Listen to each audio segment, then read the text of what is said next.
Utah 84037.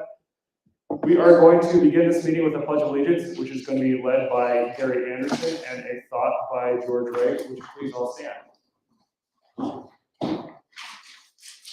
I pledge allegiance to the flag of the United States of America and to the republic for which it stands, one nation under God, indivisible, with liberty and justice for all.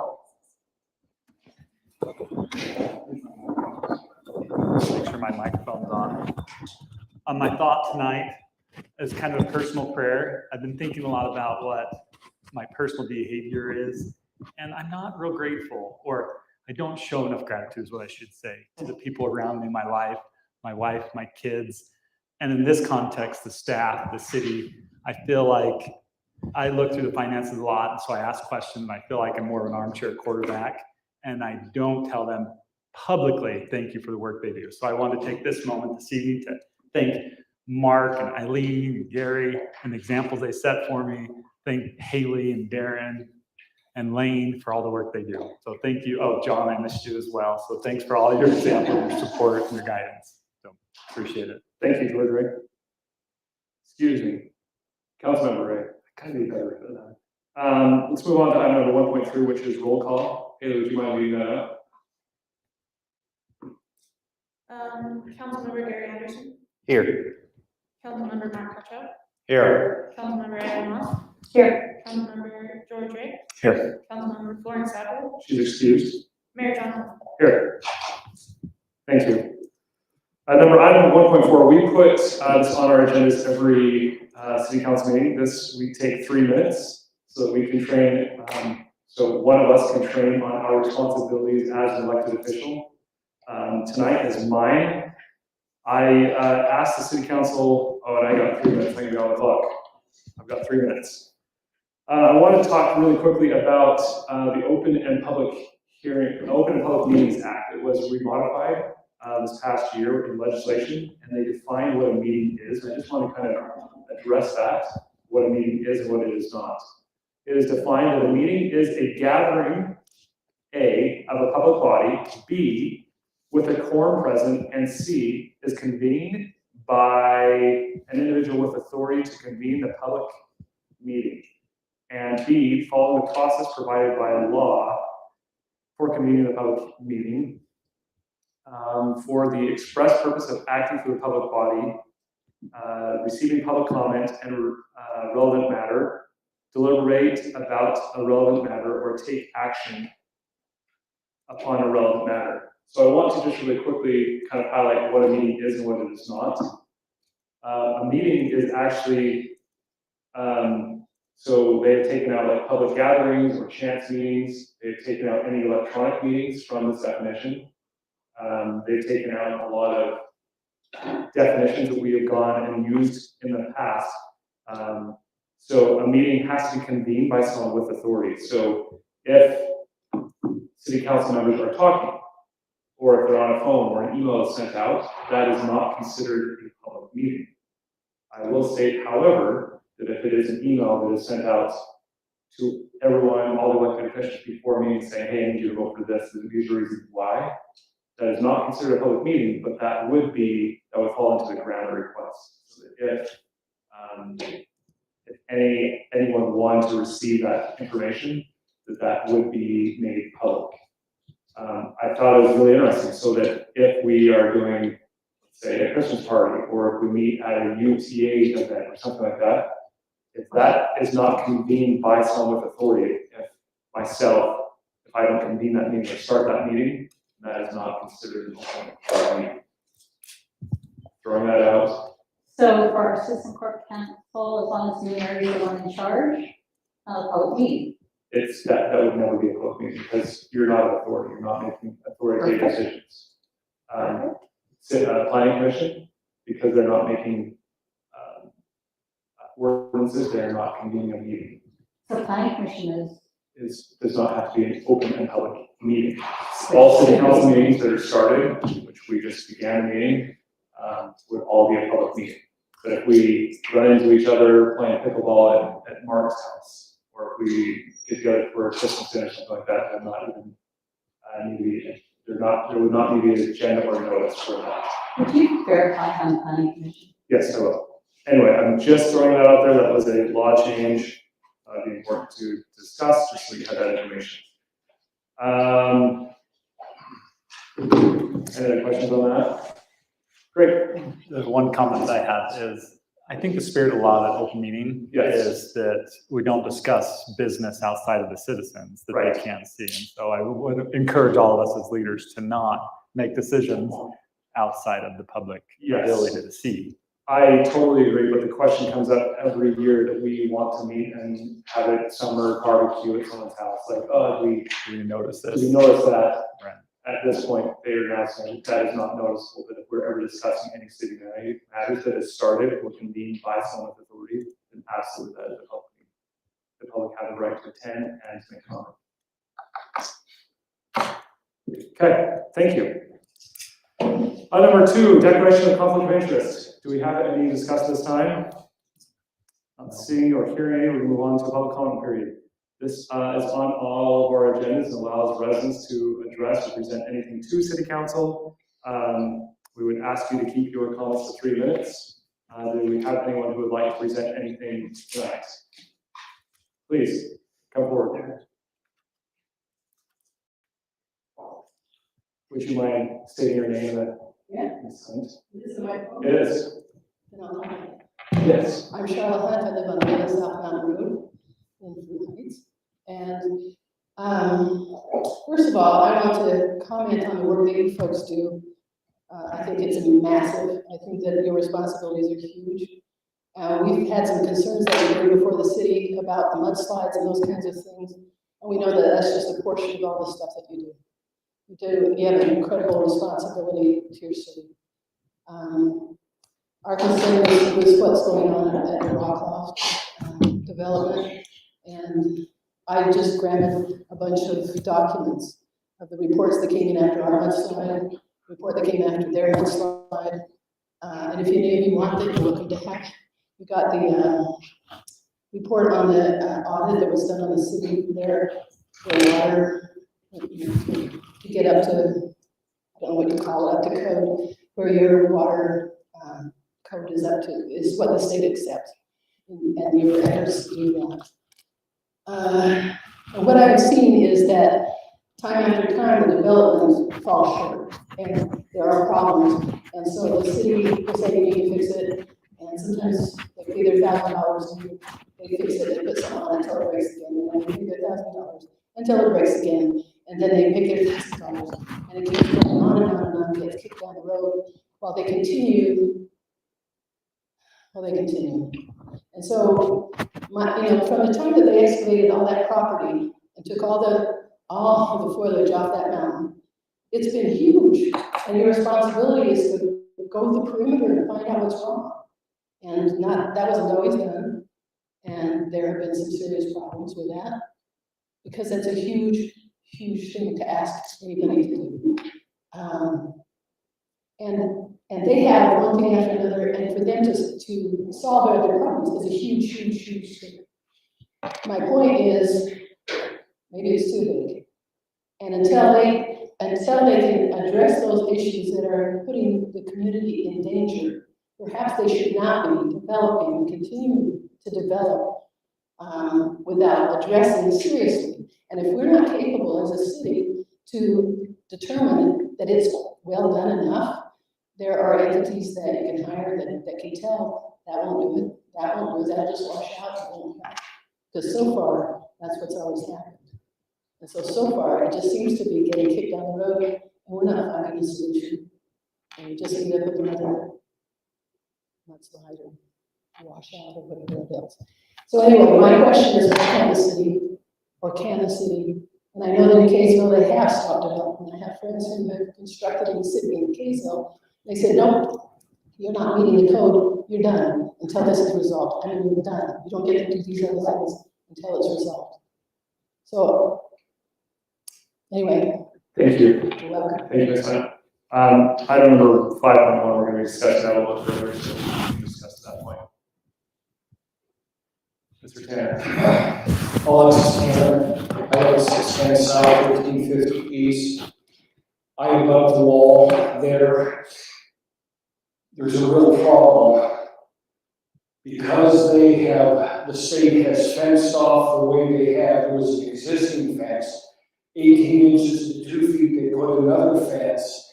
And there are weeds, there are things growing up, there are nests growing on the fence that the state put up. And there's animals now back there that we've never had for 30 years. And is the state going to be responsible? Because they say that's state property. Are they going to be responsible and take care of weeds, etc., so it doesn't pollinate into our yards? Because it's not the city's responsibility. They're the one that did it. They need to follow up and be the ones that solve the issue. Thank you, Mr. Tanner.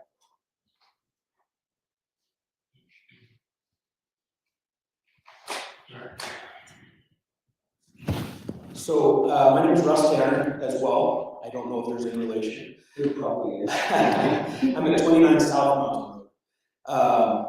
We're currently affected by the landslide off of Mountain Road. Thank you for giving me the opportunity to speak today. I hope that the mayor and council will take action on the citizens' concerns. I tuned into the last meeting, listening and watching the reactions of our elected officials was infuriating. Last year, with the landslide, Mayor, you promised the city would handle the situation. The city has not. The hill continues to slide. Mayor, you knew Terry would be talking about the slide from 2 previous meetings. He then got on the agenda last meeting as well. You came with no information. You came with smug, disrespectful attitude towards the situation. The situation we find ourselves in because of the city's failure to enforce the development agreement. In the last meeting, Mayor, you indicated that we're 8.5 years of study to justify this development. The citizens don't consider 8.5 years, 2 failed geotech reports, due diligence. It's justification for a poor development. When we expressed this in the Planning Commission and the council meetings, we were told the development would go in and be approved regardless of the citizens' concerns.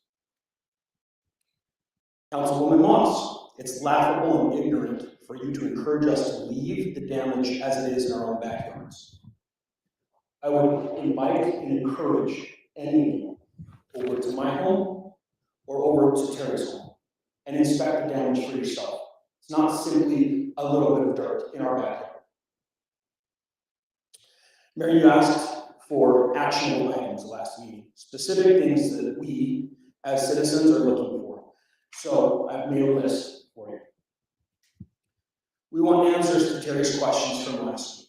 What specific actions will the city take to fix this problem and ensure it doesn't remain a problem for the city going forward?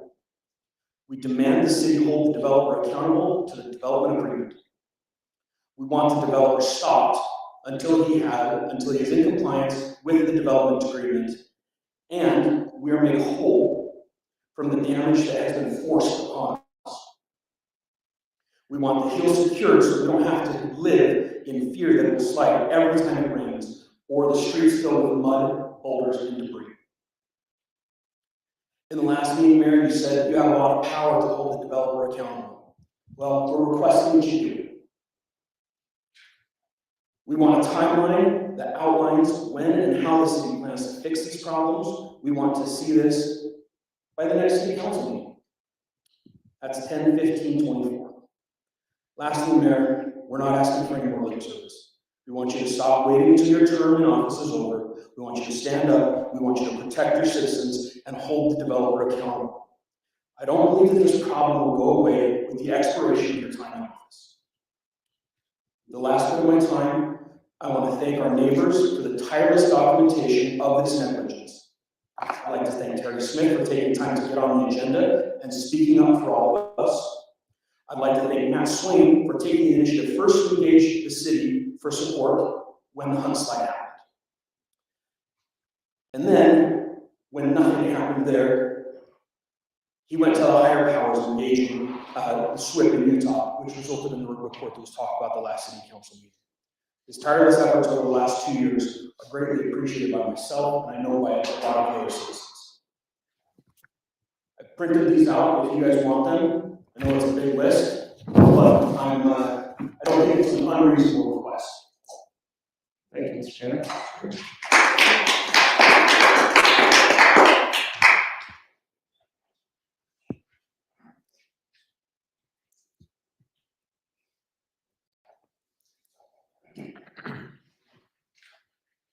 Hello, my name is Melissa Roberts.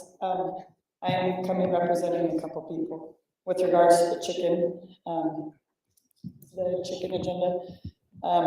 Steve and Rhonda Petty, they said, Steve would like to say, what specific problem is the city trying to address with this, with putting in these chicken rules? I see a lot of rules, but not a lot of list of problems and complaints.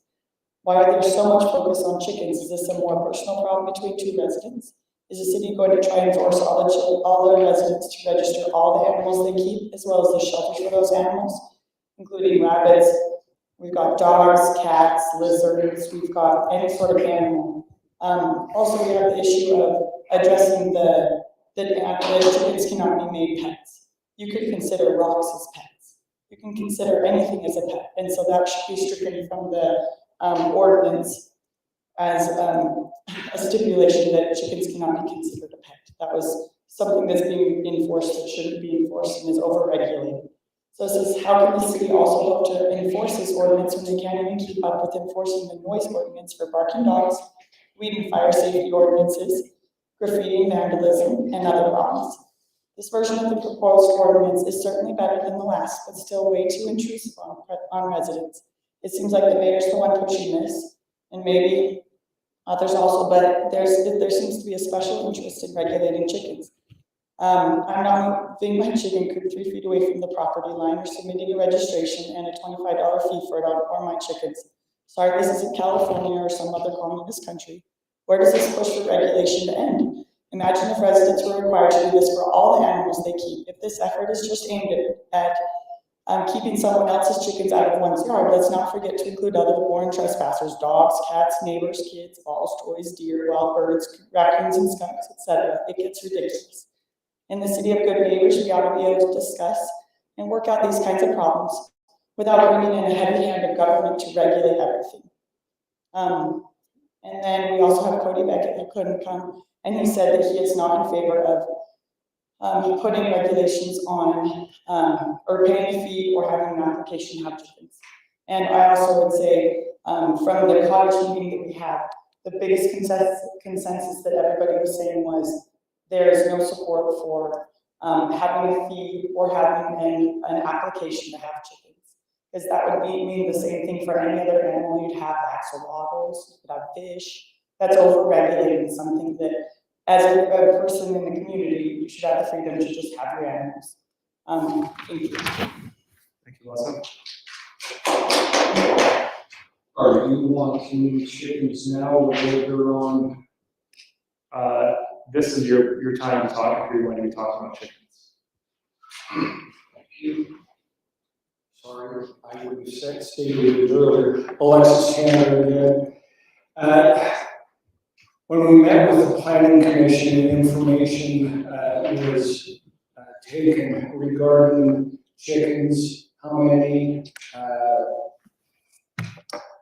and then there was proposals made, it was brought to the city council meeting, and I took away that there was not going to be the limit of 8, because they were talking 5 to 8 chickens at the, my mind went blank. Planning question. Anyway, at the planning, yes, the planning commission. I had a rooster. I actually had 2 roosters that were there before the people to the south of me moved in. There was a complaint taken, and the city manager at the time, the assistant city manager, sent me a letter. I went ahead and got rid of my rooster. But the problem was, the family that had been there 3, 4 years before had there was never a complaint. Someone moves in, Now they complain, they bought the property. We already had the animals, that was an existing condition. An illegal existing condition. Well, I'm zoned that I can have, I understand that the city council may say it's illegal. The thing is, pardon me, I'm retired. There are things I can't do to be able to lower my costs. Having chickens and I don't sell the eggs is one thing I can do to have owns my costs as a family so that I can live within my budget, something the federal government doesn't do. Thank you, Alexis.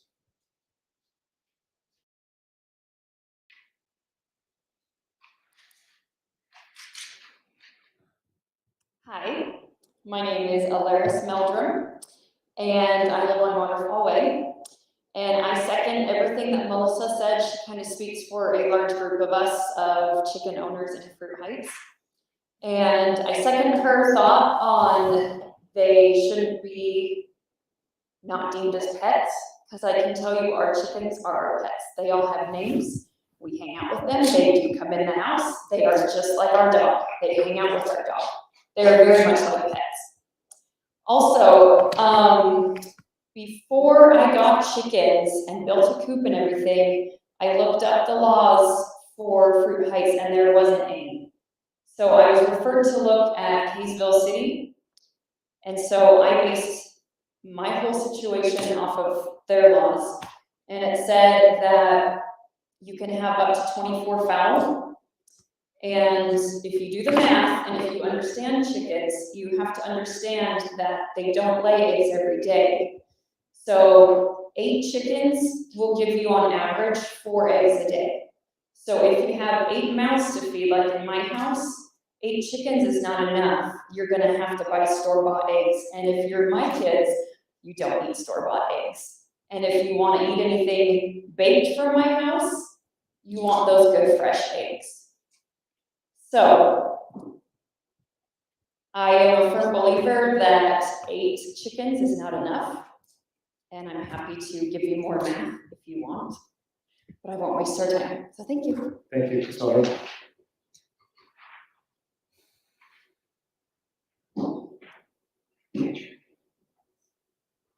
Frank Hunt, 11 South Mountain Road. In my research and study and everything else, trying to find what I can on this landslide. And other communities and things like that. It's been my understanding that I'm supposed to provide notice to the city that if this event happens again, the city's liable. That's my understanding. I pass that on. Thanks. Thanks, Frank. Anyone else? Great. We're going to move on to item number 4.1. Thank you for being here, Commissioner Khumalo. You have the floor. And Ashley's gonna come up with these 4.6. 2 for 1. And Ashley's going to come up for 2.1, 4.1, or 2, whatever. Thank you, Ashley. Thank you, Commissioner Khumalo, for being here. Hi, everyone. I will be following the commission. This is Ashley Young, our animal care director. And I live in Kaysville, close by Fruit Heights. I have family in Fruit Heights. And so up on the mountain, you know that there's the animal care facility. And that's what we are here to talk about tonight and give everyone an update. So just this, we've given a handouts up here and also to staff. This shows how the county is organized and which commissioner currently works as a liaison to the other elected officials and also over working with our directors who do the day-to-day of our various county departments. There's board assignments or committees. So it's just a handout to kind of see if you have a question about something, you can pretty easily see here which commissioner works with what. And it is my pleasure that I got animal care not even 2 years ago in time for a lot of there's always a lot of work in animal care, but some pretty significant things are going on, and we're here to give an update. Ashley has actually worked really hard with the city councils in every city, especially the city manager. And we've been going around with updates to every single city, this is almost the last one. Another handout is an article that came out in April when we started our tours. And that's actually from the Deseret News. They did a big article on, it's not that one? Yeah, there you go. Article has a picture. Yeah. Just so happened when we started to set up our visits to cities that Deseret News did a really big article about animal services, not only locally, but kind of the nationwide challenges of animal services. It's, as people have talked about animals, there's a lot to it, and we take that very seriously in Davis County. So, also I gave you my card, which has my cell phone, and you are of course welcome to reach out to me, text, plus calling our office is good too. So just to tee up Ashley, animal care has been receiving a lot of recognition in the state and in the nation because they have done some programs that have been so outstanding that they're looked at as a model in so many ways. However, the building is very old. Your former city manager said to me, the last time I was here, he said, yeah, we probably should have addressed that building 10 years ago. I say amen to that. But we do have the opportunity now, and so Ashley's going to give you that update. And then after Ashley, if there are questions from the mayor and council, even if there's a question on a different subject, if you have time to have a question, I'm happy to help. With that, I'm super grateful for Ashley. I'm excited for her to share it. Yeah, thank you so much, Commissioner. So I'm going to talk on the little blue handout that we gave out to our council. In 2021, we started a feasibility study for animal care in Davis County, and this was an operational assessment as well as a facility assessment. Our facility was built almost 40 years ago, and so it's pretty dated for where animal welfare was at the time. It was a catch and kill facility, so animals were picked up stray. If they weren't reclaimed by the owner, then at that time they were euthanized. Obviously, that's no longer what we practice. We do hold our 98% live release rate with Best Friends, and we're actually well above that. We sit typically around 97% every month. And so what that means is 97% of the animals that enter our facility find positive outcomes, typically through adopters, but we also work with a number of rescue groups. We have a very robust trap, neuter, return program. Our officers have really turned to a more progressive animal control model in the last few years, which has really helped our community a lot. But with that, we need a lot more space. Through that feasibility study, our current building is about 10,000 square feet. And for the 4,500 animals we're taking in every single year, it's estimated that we need 32,000 square feet to accommodate those animals and the citizens that come up to our facility. And so, considering the build out of the county. And the build out, yeah, we're looking at 50 years. Yeah. So with that, the commissioners have voted in favor of building a new $15 million facility up at our current site in Fruit Heights. This building is being funded by capital funds through Davis County, and it's very much like a hospital or a jail. It's a very technical build that's much needed. You need complicated HVAC systems and drainage and kennels and all the stuff that you're not going to see in like a typical office building.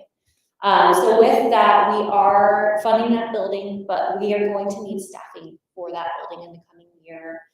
We just met with our architecture and construction team just last week. We have our final conceptual designs for our building, and so we are ready to do some site work up there and get moving on that. And so for 2025, we are going through the truth and taxation process, and that is for operational expenses. We are looking at about $12 of tax increase for the entire year. So it is very small, but much needed to make sure that we can have the staffing that we need to operate that new facility. And so with that, I'm happy to answer any questions that the council might have. I have a question. Yeah. Are there any chickens in there? Yes. Yeah, Okay. we do take chickens. We don't see them very often. Can we adopt them? that a good thing or a bad thing? I don't know. Yes. Ashley has chickens, but I do, I actually gave Mr. Kamala some eggs. I was in my car right now, and I don't need any other eggs. I do have a more serious question. Yes. What percentage of, it's my understanding that all dogs and cats have to be licensed in the county, is that correct? That is correct. What percentage of them do you think are actually registered, I don't know licensed? that number off the top of my head. I can tell you it's in our budget for 2025 to move towards a more formal licensing software that would send out like renewal notices and tags and more of an automated system, because right now our staff is doing everything by hand.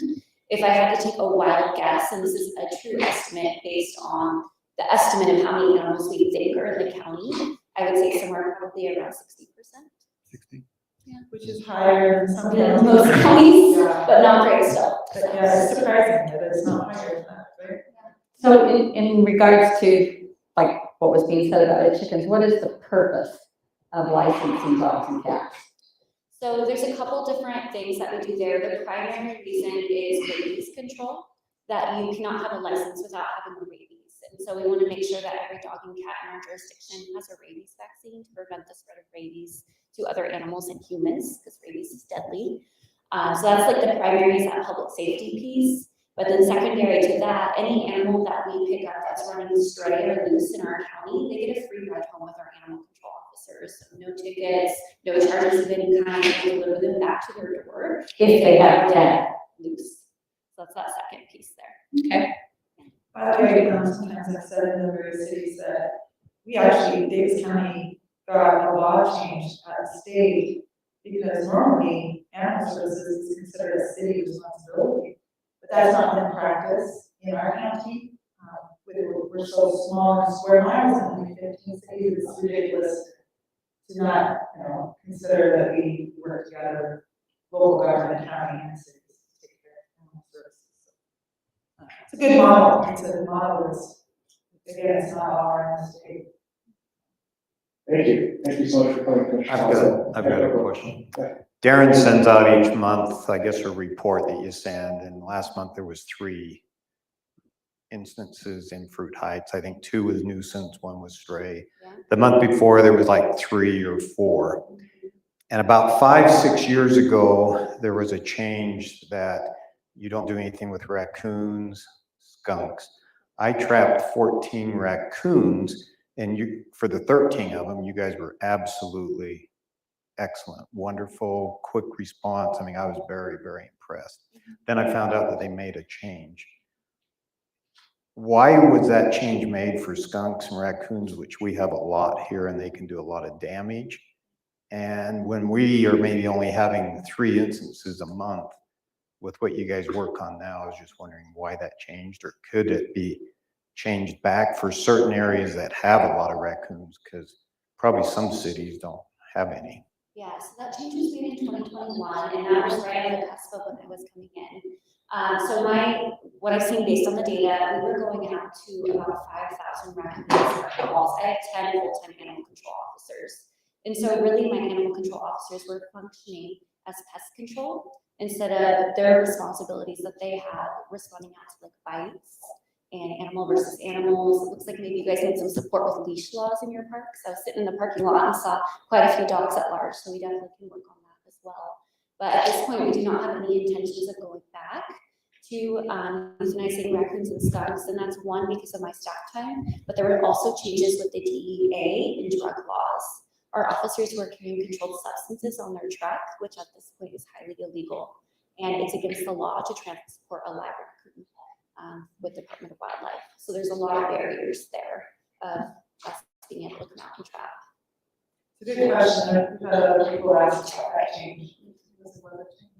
Well, it was such a fantastic service, and people were so quick to respond. And Yeah, we do have a memorandum of understanding with a couple of pest control companies that offer some discounted rates, but of course it's not going to be free like it was. okay, Thank you. I have one more question too. We have an ordinance that we're considering, and there's language that says chickens can't be considered a pet. Does the county, say it again, sorry. Household pet. A household pet. Does the county have language that differentiates a pet versus livestock versus something else? Help us understand, or help me understand that. Yeah, so we do, in Davis County, as a county, has a limit of 3 household pets. And so if we were calling chickens household pets, there would definitely be some conflicts there. In our code, chickens are considered fowl. And so I think that based on what I heard, I haven't reviewed the ordinance, I would say what you're looking at there is appropriate. Otherwise, county and city having mixed ordinances is never good based on language. Okay. That's the reason why it's in our ordinance. So that's helpful for residents to understand why we're not calling it a pet.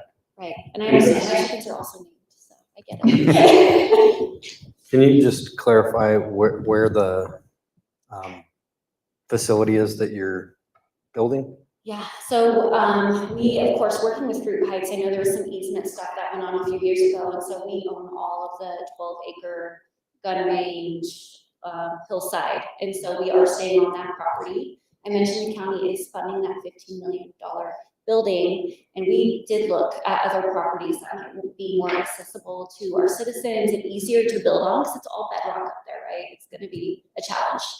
And so we looked around, we did not find anything else that met our needs. And so we have a south pasture that we plan to build the building in while we stay in operation up there. It's gonna be tight and a little tricky, but our architect team and construction team think it can be done. And we have done our geotechnical surveys. Okay, and all yeah, that stuff up there. I kind of thought that's what you said, but I was under the impression that you were looking at other sites, so. Yeah, we looked and we did a whole bunch of time studies for our animal control officers to make sure we were staying central. And as everyone knows, property is expensive and hard to find, especially for a large building like that. And so we are staying up on the hill. Excellent. Thank you, Thank you, Commissioner Collins. Thanks for coming tonight. You're welcome. Thanks to all of you. We are going to keep going because we have a Thank you few. for your service. Yes. But we see everybody. Item 4.3, we have Terry and May Smith, who are on the agenda.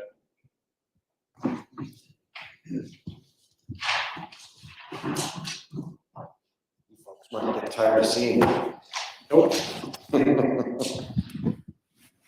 know we don't have a geotech, but I'm gonna ask, this is the only thing I'm gonna say about geotech. Where is it? It's been 5 months.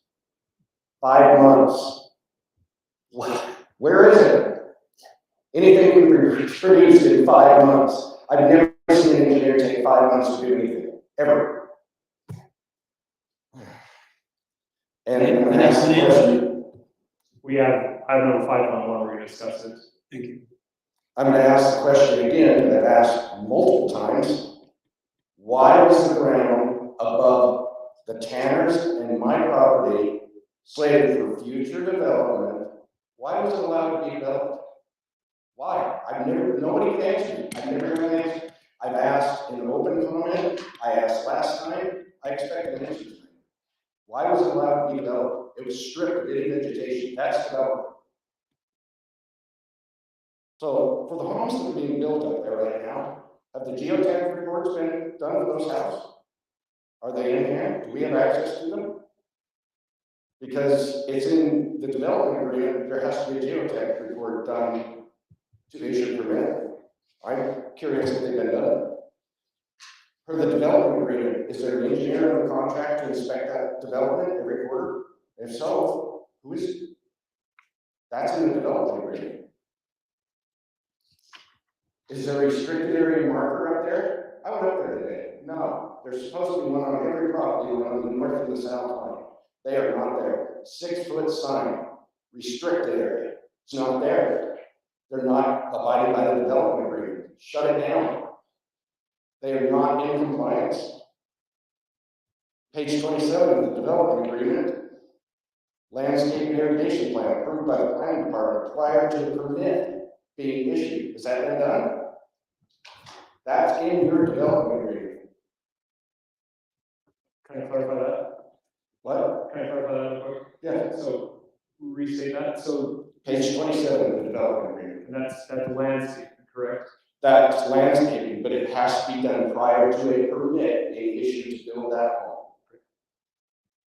If they haven't done that, they're not in compliance. And that's every single home. Who's doing everything now that the HOA will do later? because there's not an HOA in place. Who's looking at everything? I'd like to know. And the SWAP, in my understanding, is not complete on that project until the last home is built out. Every single house in a lot of cities has to have a SWAP plan if they're having a basement. I don't know if Fruit Heights requires that. I would be interested to know. So is the HOA in charge of inspecting the SWAP, or is the city? Or my understanding is it either needs to be the developer or an independent SWAP company that is subject to inspection by the city. Karen, when does the HOA actually go into place? I don't know. Who's going to monitor roof drains and French drains around basements up there? Because the state inspector that did that inspection on August 29th told me water cannot be retained up there. It can't go into the ground. It has to be discharged off that mountain. So if somebody's putting a roof drain in, who's going to regulate that? Will swimming pools be allowed up there? No? Okay, that's good.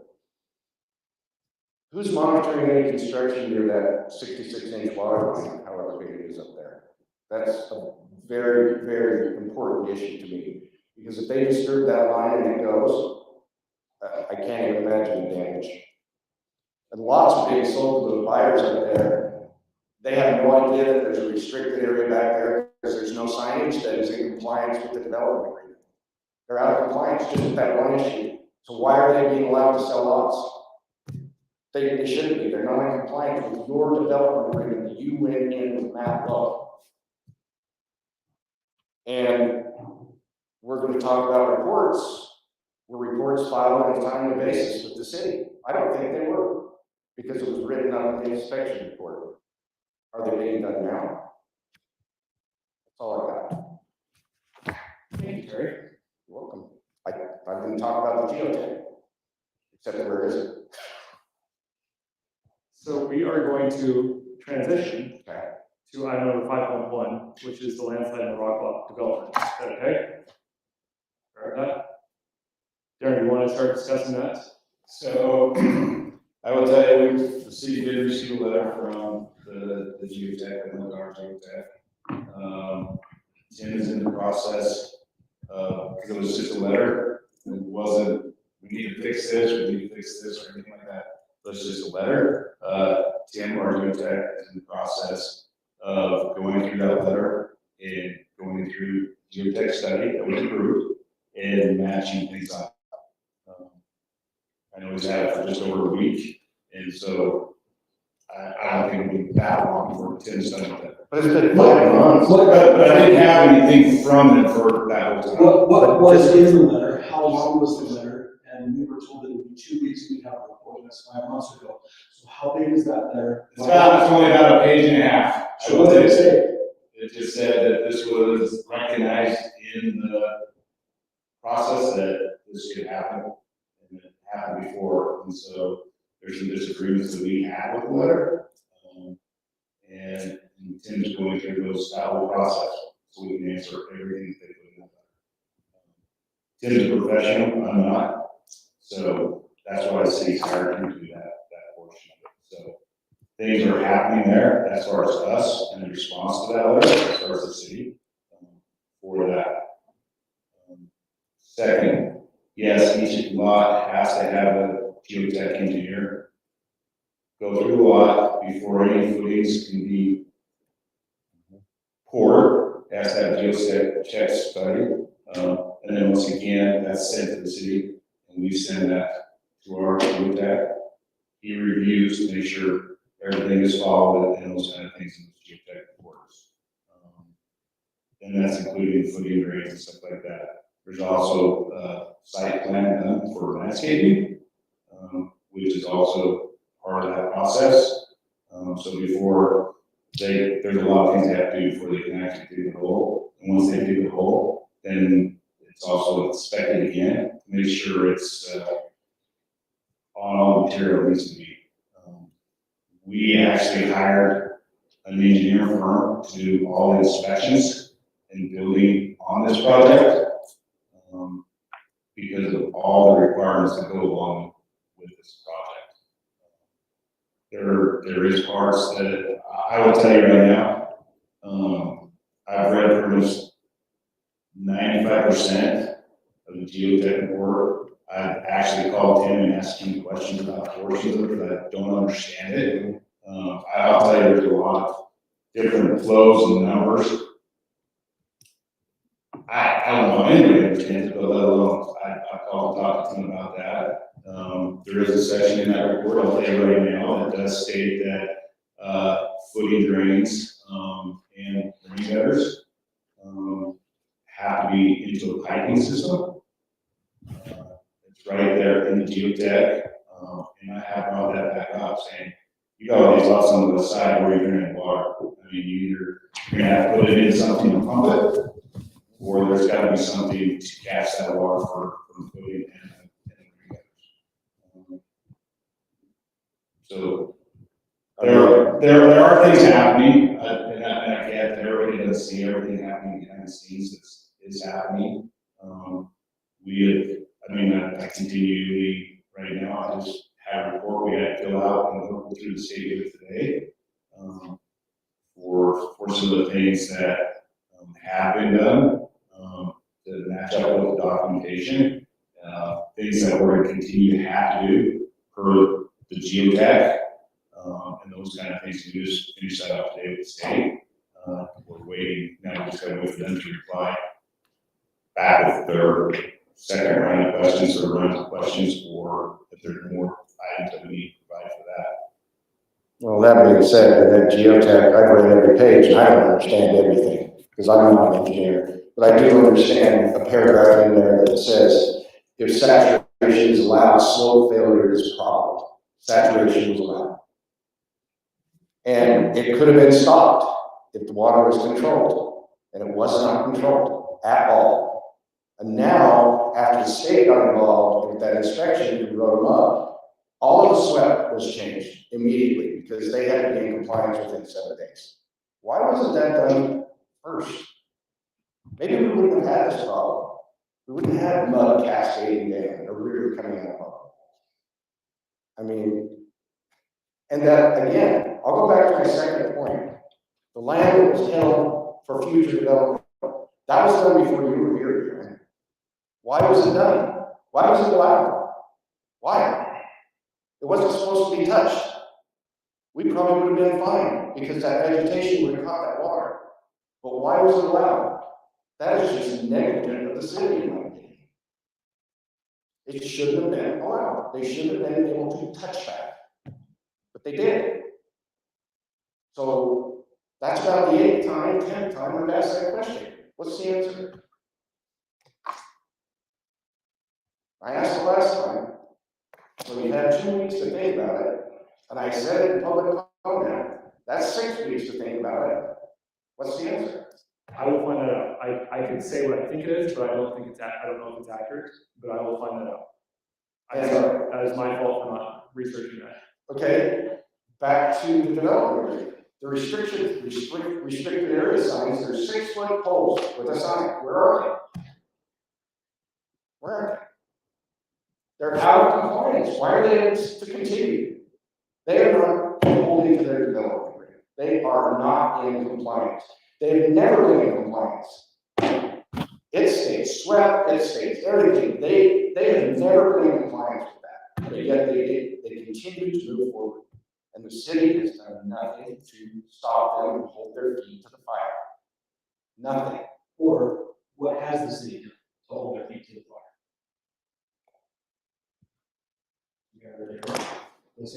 Well, I would tell you the city has fine.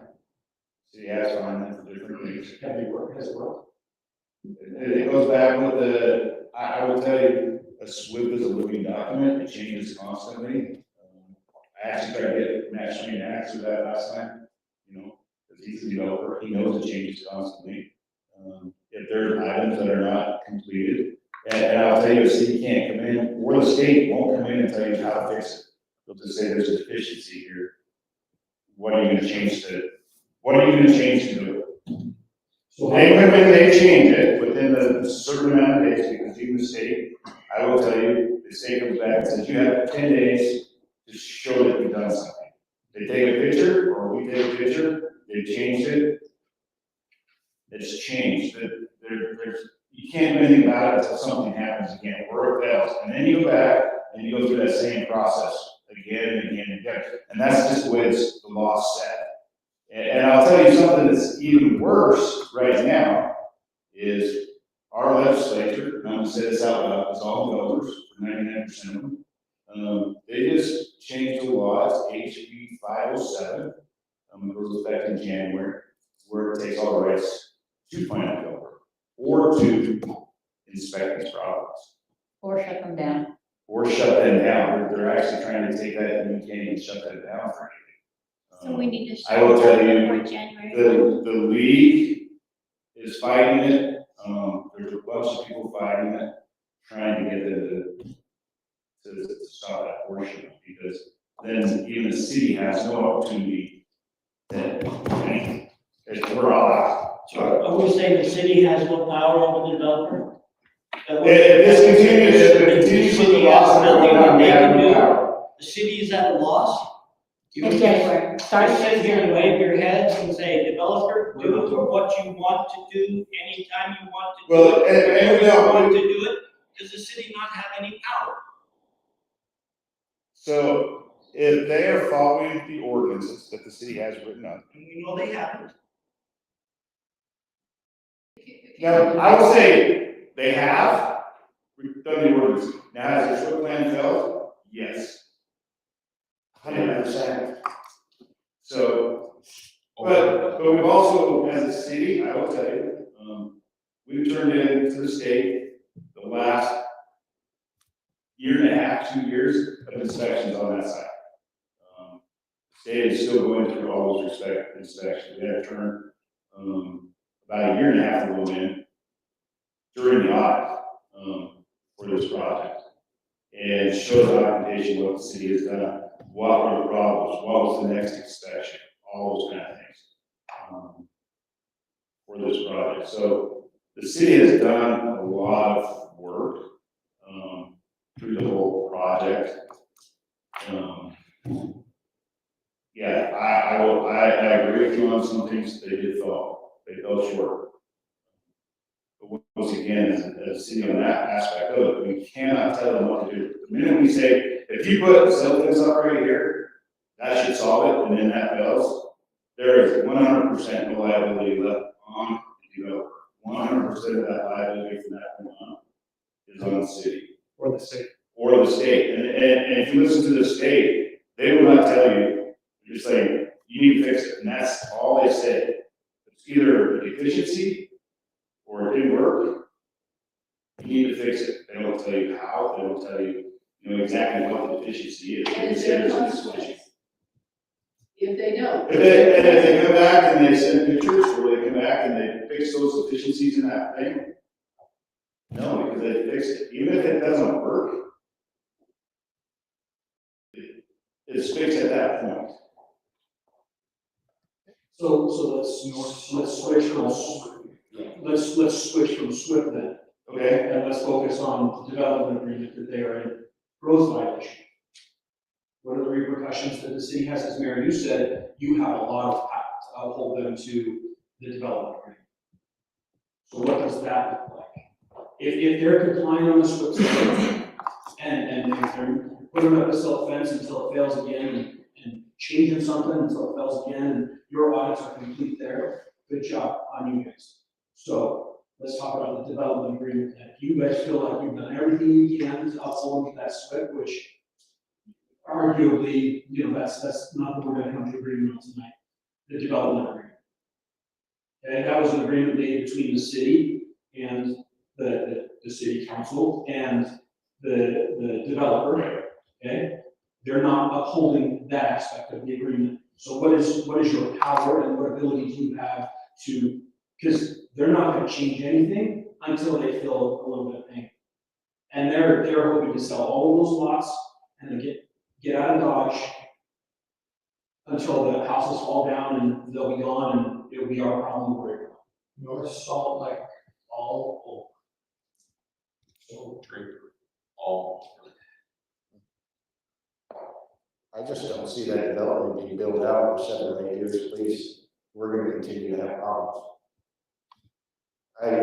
I'll say it again, if it was any one of your backyards, what would you do? What would you be doing? I haven't got the bill yet, but I have an excavator in there that built a berm so Russ and I can take Normandy again. So that hopefully it'll catch the water, so I can, when I'm out of town, I don't have to worry about my wife over there shoveling a ditch trying to channel water somewhere. Because every time it rains hard, we've got water coming down the hill into our backyards, headed towards his pool, my house. And so, yeah, I paid somebody to clean up a lot of that material and build a huge berm against that mountain, so when that water comes down, hopefully it'll hold it. But it's not a permanent fix, it's a Band-Aid. So, at what point do you look at Mount Hope and say, that was your water? You alter the terrain, the grade, anything in a development, you are responsible for that groundwater at that point. That's how the law reads. He didn't do it because he wasn't held accountable with the SWEP, which just not being taking care of the SWEP, he was out of compliance with the development agreement. He should have been shut down. I don't know how many times. Every time the debris was going down Terrace Drive, he should have been shut down. He was not in compliance with the development agreement. Just that one thing. So why wasn't he?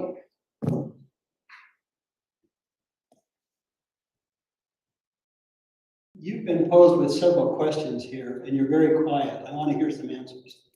I don't have any answers. I don't know. And if I say Now, something, wait a minute. then I tell them smile. You've been 6-8 weeks with this discussion.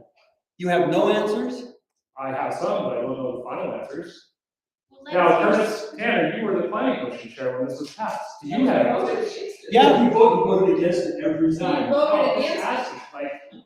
I'm not a developer. I don't know these things inside and out, and I'll take the blame, but I don't know how the answers are, and if I say anything, I'm told I'm smug, and I'm lying things off, and I'm not. When will we have answers? When will we have answers on, they've been held to the development agreement? For them revegetating the area that they should not have just cleared and ground. When will we see temporary water management until the storm drain system is working? When will you stop them from, or when will you stop giving permits for houses that don't have landscape plans approved, don't have civil engineering plans, don't have those things approved, as pointed out in the development agreement? They need to be done. So those Have the 2 houses that are being into construction, I'm going to say one more thing. Have they submitted a landscape plan and been approved? Yes. They have submitted those things. They are reviewed by the engineer. They're reviewed, they all have their own geotech. Okay, good. Like, let's be honest. We're not hiding things. We're not trying to push things through. And I called and talked to you. I said, look, I'm waiting for the geotech report from our side before I really say it, because I don't know what's going to be said. I saw the report that they produced, and it was garbage. I did not feel like it answered any of the questions that you guys are asking. So we sent it to our geotech professional who we hired, and knows way more than anyone in this room, to understand what's going on and to counteract everything they're saying. I told Terry, I don't have that back yet. I will get that to you as soon as I see it, because it's important information for everyone in this room. But if I don't have anything to say, like, I'm not gonna sit here and stumble and be smug and make you think that I know what I'm talking about. I don't. So I'm not answering questions. I don't know what the answer is.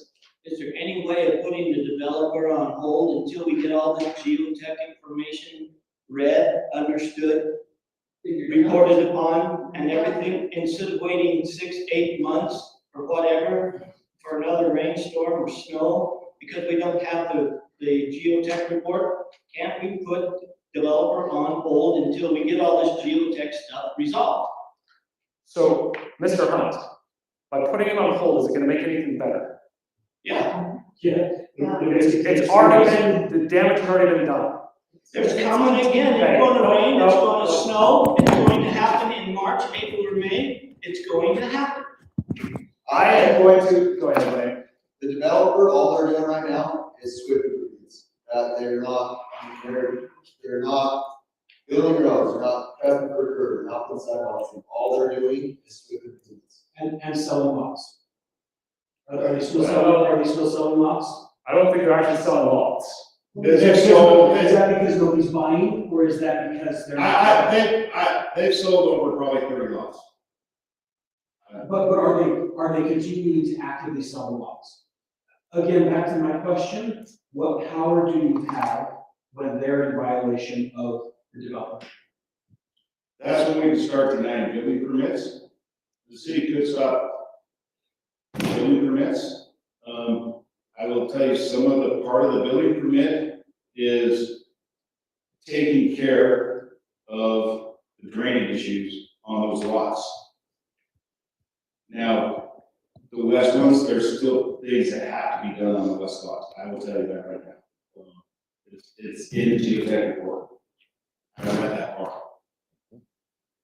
And you probably have too, right, Terry? Where there are some things that still have to be done in that portion. And I've even emailed the developers, guys, not me myself, saying, this is in your report, how are you guys gonna fix it? How are those lots even sold?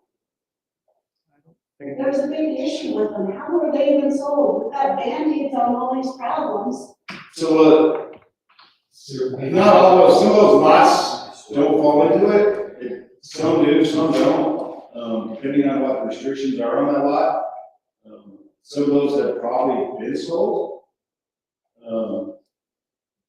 But before they can build on that, that has to be, because it's part of the geotechnical for that one entire lot, has to fall in and match up with the other geotech. And so it is, part of that is not only just developer doing his portion, but also the homeowner. The buyer's gonna have to. Yeah, and it's right there in the agreement. How did that get approved in the development agreement?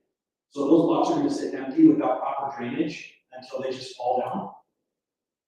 The main portion will be done by the developer, but once again, there's portions of it that has to be done with the builder of the home. Is it true that the lots behind Tanner's and Smith's and Hunt's and Stringham's are a future development? Is that true? I don't think so. It starts on my lot and it goes south in that area. So I don't know how to answer that question, unless you do, Darren. So I will tell you, if it's the lots I'm thinking, there was gonna be a cul-de-sac there. That did not become feasible for the project. So that is done. It's not gonna be built there. It became part of the other lots. But they straightened all the vegetation off. That's considered development. They developed it. And they've got that huge hill that comes right down the crevice of my property, that even with all the stuff they've done there, every time it rains, I get mud all down. It's not anything like those two, but it is enough that it's filled up my trees, it's killing my trees, it's coming down through that crevice every single time it rains. Because you've got a gigantic hill right above it that has never been. It needs to go away. They shouldn't have even touched that. And it's not gonna quit until that hill goes away. I'm gonna have mud down there every single time, and it goes out 3 different ways when it comes. Anything else, Eric? Well, I look forward to talking to you in 2 weeks. Are we gonna have a meeting? Hopefully. Or answers? Are you gonna have any answers? You wanna take Terry's list of questions, my list of questions, and you get some answers for us? I've got notes on everything that Terry asked. Yeah. So I asked that swimming pool question because that realtor up there is telling everybody they can have swimming pools. Well, there is a. I think you can have a swimming pool out there. Once again, it has to do with all the geotechnical of individual lots. There's already a pool up there. The one house up there already has a pool. So why am I being told by the council that they can't have pools? No, they can't have They one. have, it's the realtor who sold it. So it can be up above, so when it starts leaking, it comes down and blows out the hillside again. That's, I'm not being smart by saying that. Pools leak. There's one over in Farmington, the Diesel Brothers house, it cracked this spring, leaked into the hillside. So what happens when that happens up there? Valid question. Thank you, Terry. Right. Good touch. We're gonna move on to item number 5.2. So just one more question. So if I want my questions answered, I need to Would you just give it to me? I need to submit my stuff for. Call the clerk, please. If you'll just give me your answers, I will put them together. Perfect. The answers would be fantastic at some point in this process. 5.2, chicken ordinance application. So let's take a step back on this. Can I say one thing? I want to apologize to Mr. Cameron. Accepted. I did not take. I looked at where you said you live, and you are in an RS12 zone, which is different than anything our ordinance pertains to tonight.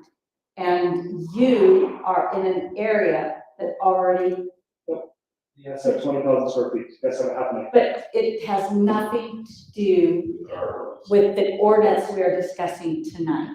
Right now, the ordinance that pertains to you says you have to have 20,000 square feet, which I don't know whether you do or not, but you are not in an area that is being discussed, and nothing from it is applying. Excuse me. So let's take a step back. So this chicken ordinance, our objective is to find a way to make everyone who has chickens legal. Like, we're not trying to restrict Yeah, it. sorry, just one more thing. I'm gonna leave this and I'm gonna leave, but, phone number's on here. If you want to come and get informed into the damage that's going on, feel free to come on. Appreciate it. Please don't interrupt me like that. Thank you. Okay.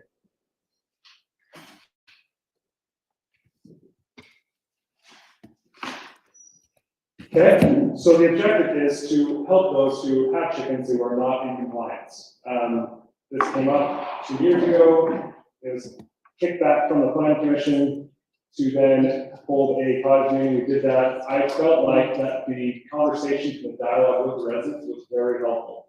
They helped craft and clean up the ordinance that was drafted originally.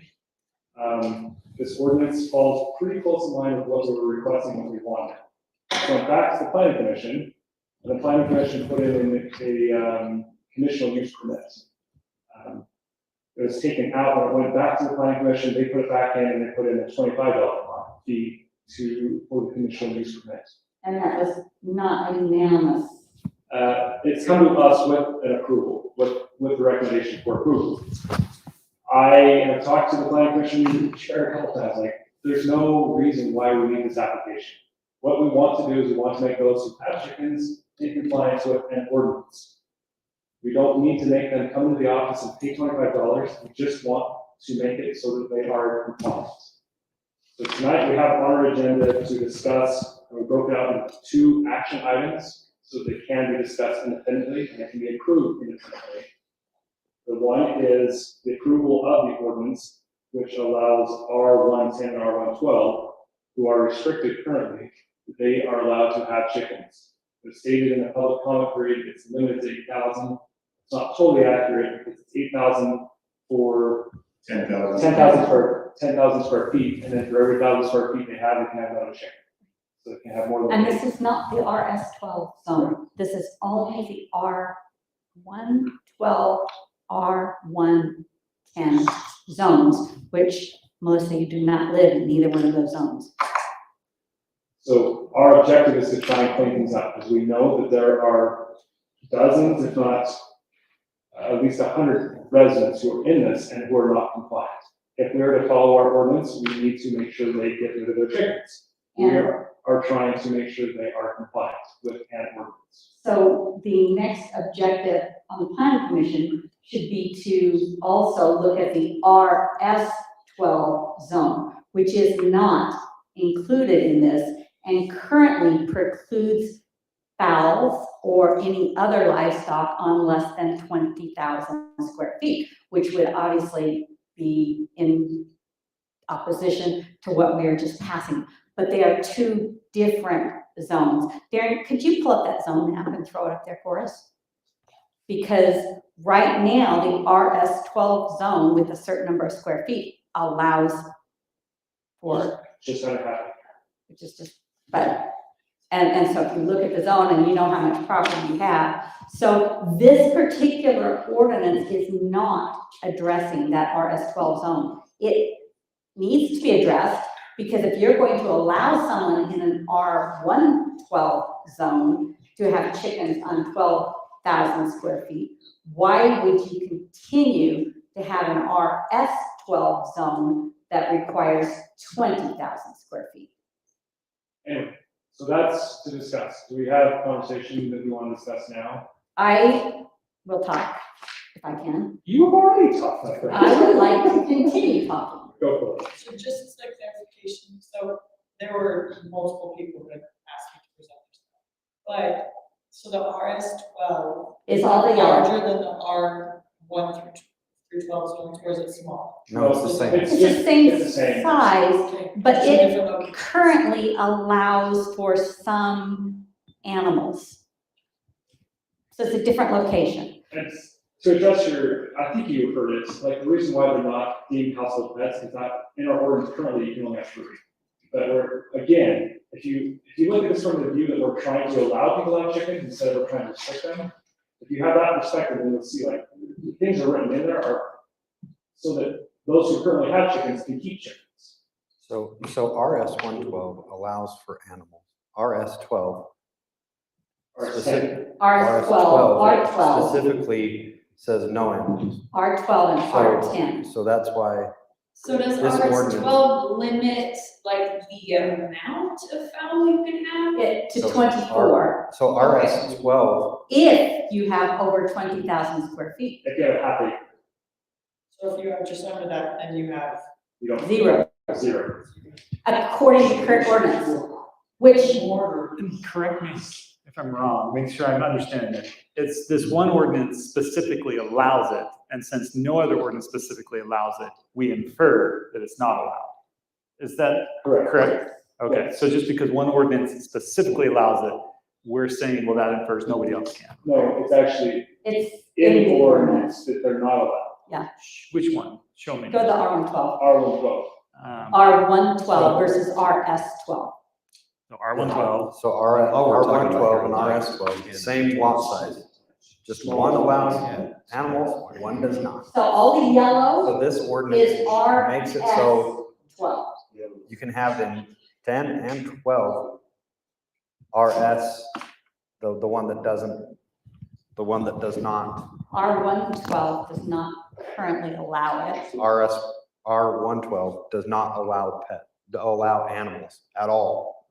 I said that wrong earlier. When you bring that ordinance up. I am RS12 slow. does allow animals. This ordinance would change it so that chickens are allowed on R112 and R110. RS12 already allows animals and doesn't restrict it to chickens and stuff like that. So there's a large portion of the city that is RS12 that have lots that are smaller than 20,000 square feet. Can we include RS12 lots that are less than 20,000 square feet into this ordinance? No. Why? Because RS12, if they're over 20,000 square feet, allows a goat, or it allows, you can even have a cow. So There's is it- already is an it a ordinance that separate handles ordinance that we need to RS12. amend? Yes, exactly, Got it. yes. Okay, so can we do that? The planning commission will have to initiate that ordinance. Okay? But we are asking them to. Yes. Okay. So we got hands for some. no, we're all trying to work together on this. I don't mean it negatively, it's supposed to be. Right. We're not seeing it from the same perspective. As soon as you see it from our perspective, you'll understand that we're not trying to limit, except for, I disagree with the conditional use permit. I think that an ordinance is an ordinance and needs to be followed, whether it's followed or not, whether they have an application or not. I don't think they need to say $25. That's up for the discussion tonight. And- What will probably move forward from this ordinance will move forward to the RS, just so you know, probably fairly similar. So that's why we are. And I support you in that I don't agree with a fee to or a registration for chickens. I don't agree with that. I think it, Same here. I think it gives the wrong impression to our citizens, like we're in a, you know, a state where the government is watching everything you're doing. I disagree with it for that. It really made me think the words out of my mouth, is this the federal government? Right, we're coming to help you. But, and we don't have the resources to be able to handle that. I agree with, and that's even another reason on top of it, that it's just, yeah. Yes. So just to be clear, you guys are gonna try and resubmit it to where the smaller lots in the RS-12 can have up to 24,000. We will wait and see what the planning commission recommends, but RS-12 zone, everybody who bought in an RS-12 zone already knows it was zoned perhaps with animals, with the possibility of animals, But, which is, but there is that caveat that they have to have a certain amount of square feet. Right. Caveat. Right. Or the number of animals. My guess, and I'm just shooting from the hip, I don't know what the planning commission will recommend, but I don't think they would go up to 24 chickens. Is my guess, I don't know. This one currently is 8 for 10,000 square feet. For every 1,000 square feet you have, additionally, you can have additional chicken.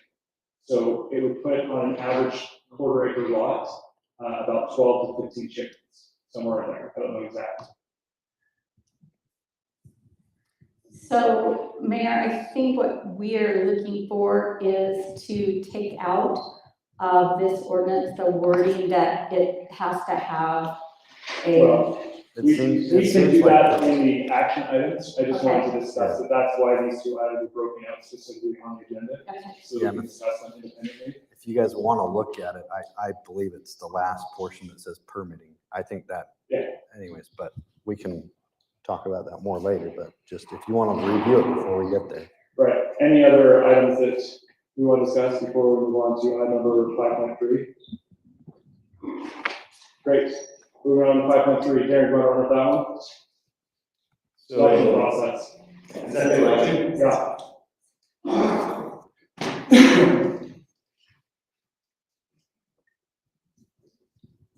So, Haley and myself have been researching the election processes in Davis County and in the state.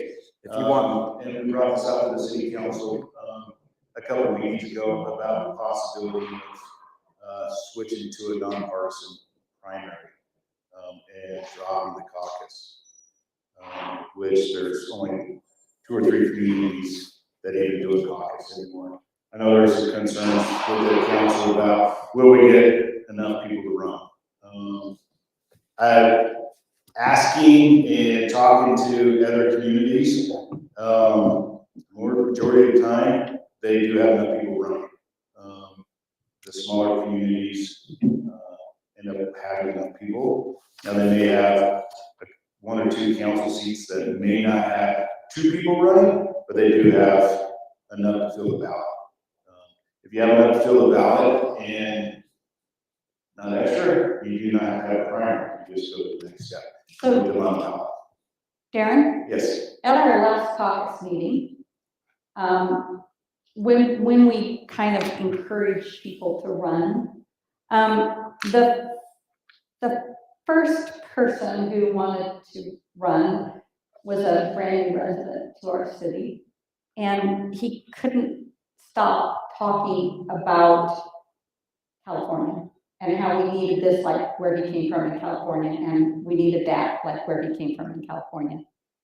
And in a caucus meeting, he didn't get enough votes to come out of that caucus meeting because people had the opportunity very, very quickly to surmise that he wanted to turn to California.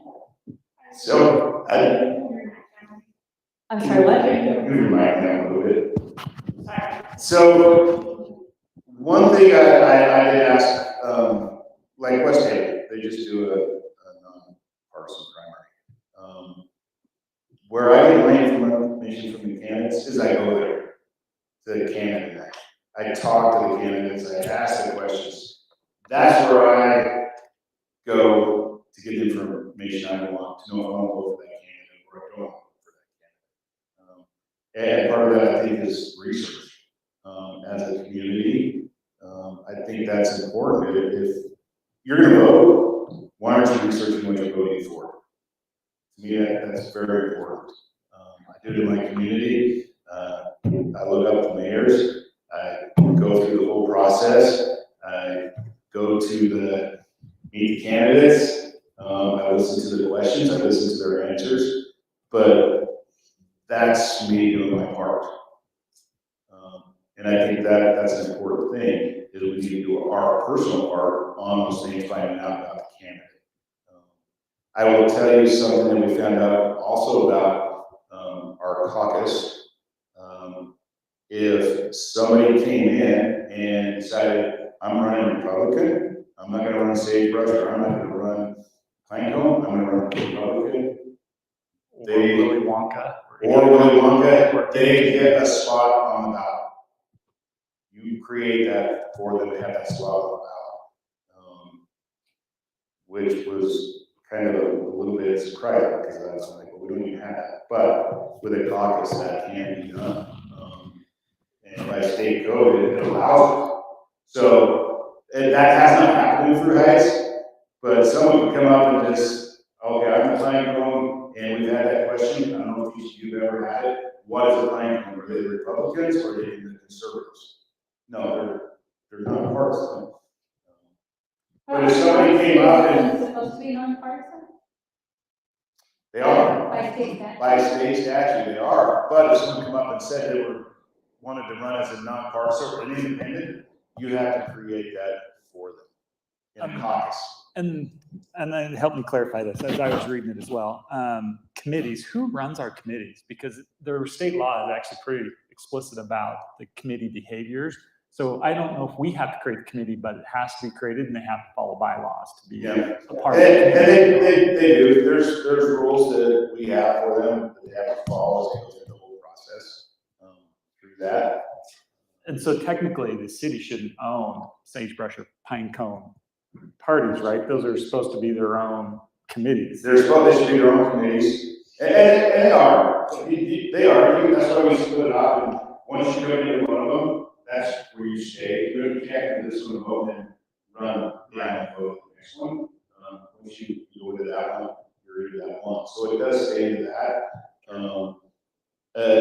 Part of the process, I'll go through the process. Part of the process is if we do this and move to a nonpartisan primary, we have to change our ordinance. So we have to change our ordinance to match up with all state code as far as, we'll hold primary, we'll do those kind of things, all the process that goes along with that. It's something that has to be completed.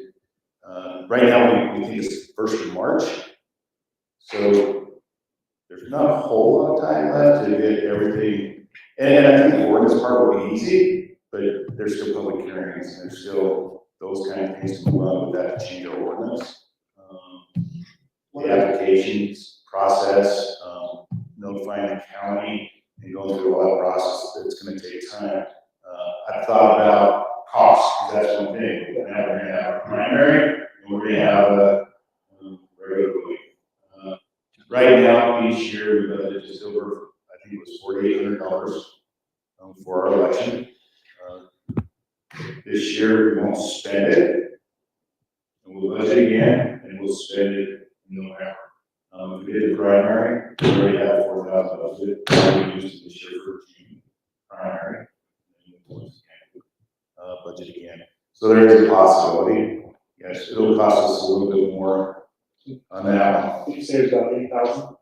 So the very most that the county said would be in the 8,000 range. Last election with the recount, which is almost that other 40 you pay for that recount, we were $5,100. I think it's what it ended up being with everything that came through. One of the reasons why I've been so against it was because I thought the cost of something close to $10,000 that academic research and talk to the county. So a lot of this is on the ballot there's something in town, they're gonna pay for a portion of it, their citizens pay for a portion of it.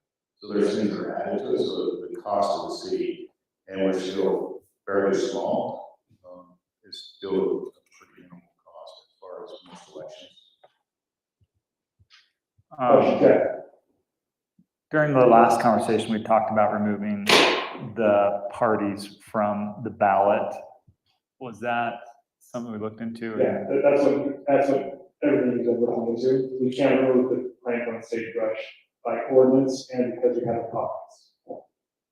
And we're on the ballot, actual ballot, we can't remove that name. We can't remove it. So, Because of the caucus process, which is, it's a little bit harder to It's follow only because there's only a couple that us have. and another smaller community that actually do the caucus. And so there are some rules set up for that. But that's how you divide it out of the caucus. You have two separate different, and that's how you divide it out. So you get the number of candidates to run on the ballot at all, November. With the primary, it's actually that individual, they're wanting to run, they come register. So this next year we'll have the mayor, and 2 city council. We hopefully have 6 people, a minimum of 6 people. Or actually, no, more than that. Maybe 6, 2 for each thing. That's what we hope for. Now, if we got 5, it's kind of, we got 5, we don't have to do a primary. But if we got 10 people, then we have to go back and say, okay, now we've got 10 people registered to run for the primary, to get that down to the. I think we have to, if we have more than double. Yes, so if we had 7. 2 for mayor or more than 4 for city. Yeah, so if we had ended up with, 3 running for mayor, we'd have to run a primary. So that also creates a spending burden for those who are running because they have to spend for the primary and for the general election. Those that are running, they're really a cost. There's no doubt about it, but I think, if they're willing to register to run, there's gonna be a little bit of cost. I'm just thinking of our person who wasn't well received and yet really wanted to run, and if he had invested a lot of money and then with his platform, I guess that's. I mean, but once again,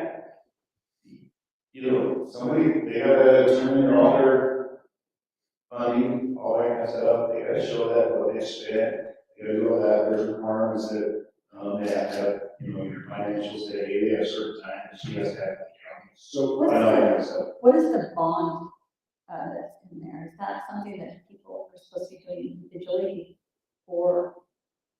Oh, that happens after. That happens after you're, as part of the insurance, is that as a council But the member. city take care of it. As a council member, you're bonded. So part of this discussion is, what do you want there to do? Should we keep proceeding down this route? Ian put in a lot of work. Do we keep going down this route, and do we potentially change it to a primary, a nonpartisan primary? I have one observation before I answer your question. Mark, would you be here if it wasn't for the caucus? I wouldn't be here if it wasn't for the caucus. I would have never run in a primary. It would have not have been anything I've ever been in my wheelhouse. And I don't know. It would have been Flo either. I don't think I likely would not have run if it were not for the caucus system. And so I only ran because there was nobody running. And one of my neighbors said, hey, if I nominate you, will you run? And I said, sure. And so I think we're an example at the caucus is what we're saying, a place where we can recruit individuals to run.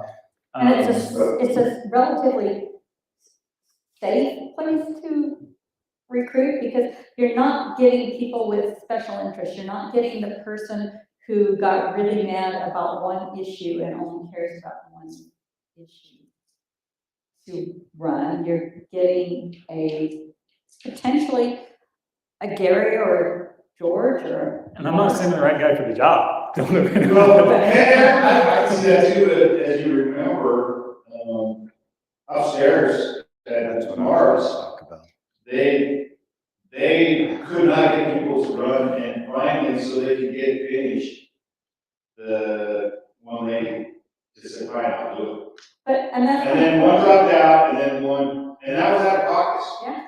You cannot get people to do it. So if you can't get them to do it at a caucus, when you're begging people who are interested, because people who are coming to that caucus do have an interest in what's going on in the city. They are interested. Can we change the caucus and have it just as the city give their willing caucus? No, they have to be separate committees. Yeah, you have to. How's that? It has to be two different. Can we do nonpartisan one and nonpartisan two? I like that some of those really Change the obnoxious, names? yeah, Yes. nonpartisan one, nonpartisan two. Yeah. Some are just so obnoxious that like, it won't make sense to anyone. Yeah.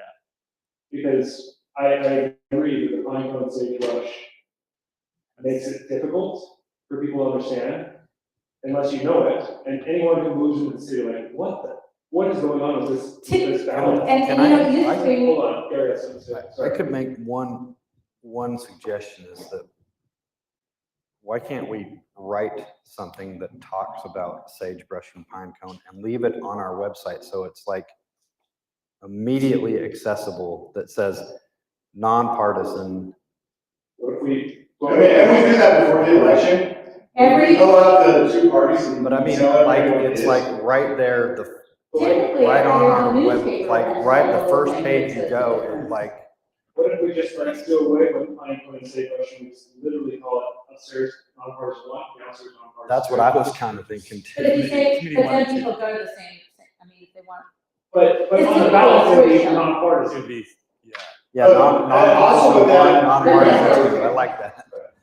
Someone can come in and turn around and say, oh, I don't want to be nonpartisan too, I want to be independent. You're And you have to provide that.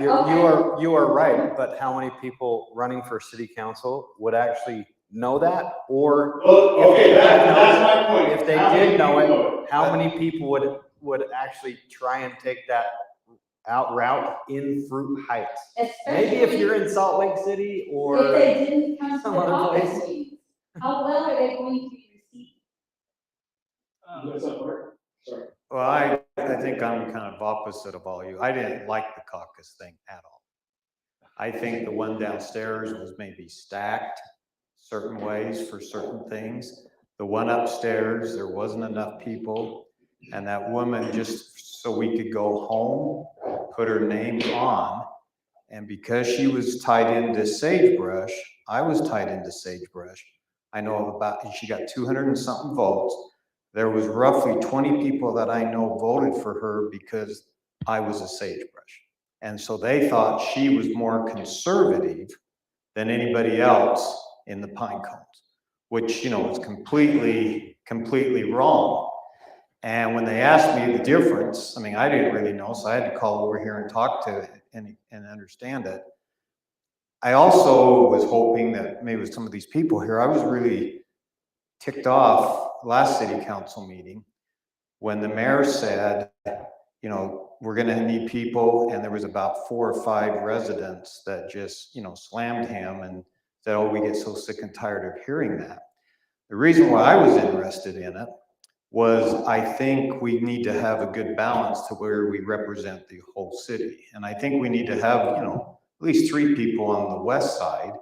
And then I think here on the east side, there wasn't anybody anywhere close to where I live. So that's why I stepped up to be able to help, And yet your area in some years has had 3 people on the council plus a mayor. Yeah, like I said, it varies everywhere. But when I did look in Davis County's thing, I didn't see anybody that was anything else but nonpartisan. And so I think we should proceed that way. And I think we need to encourage people to get involved in their community, because I have learned a lot, and this has been a great experience. I don't want to do it again, but it's been a great experience.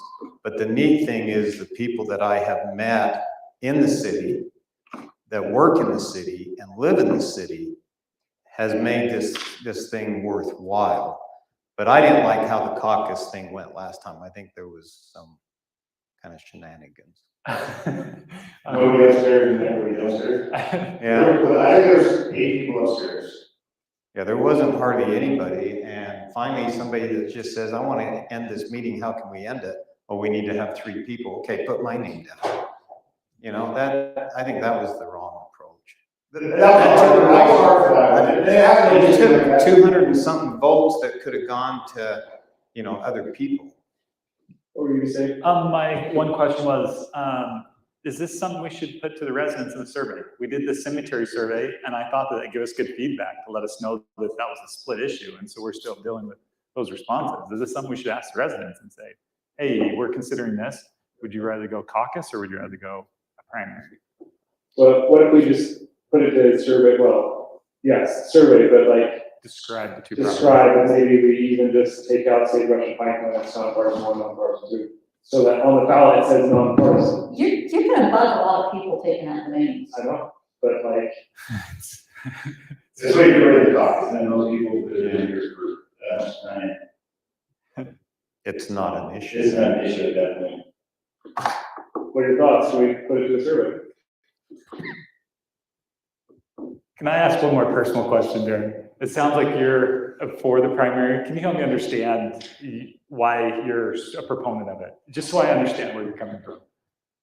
And well, I would tell you it's probably because I've worked for a city for so long. I want to know about candidates I'm voting for. And so I've gone to Republican caucuses before, I've gone to just to see how that process works. And I would say that's a lot different than here, as a part of the caucus. I've been to the caucuses here, seen the different things. But I'm an individual that I look at who's running, and I do research. I find out where they live. In West Haven, I've done the sports. I usually know somebody's kid that lives over there, so I can call and say, hey, I see so-and-so run, tell me about it. I make sure when we have candidate nights before the primary, I'm there listening to the questions that people are asking and listening to the answers. And I feel like I do that for me. Now I vote, my wife doesn't. She's like, it doesn't matter what I do, I ain't voting, I don't care. Or she'll tell me whatever you think, and I won't cover it, and like research it yourself. But I research those that I'm voting for. So can I answer that question too? Because I'm for the caucus. I think it's just tiresome to have to explain pine cone and sagebrush and why we should get it.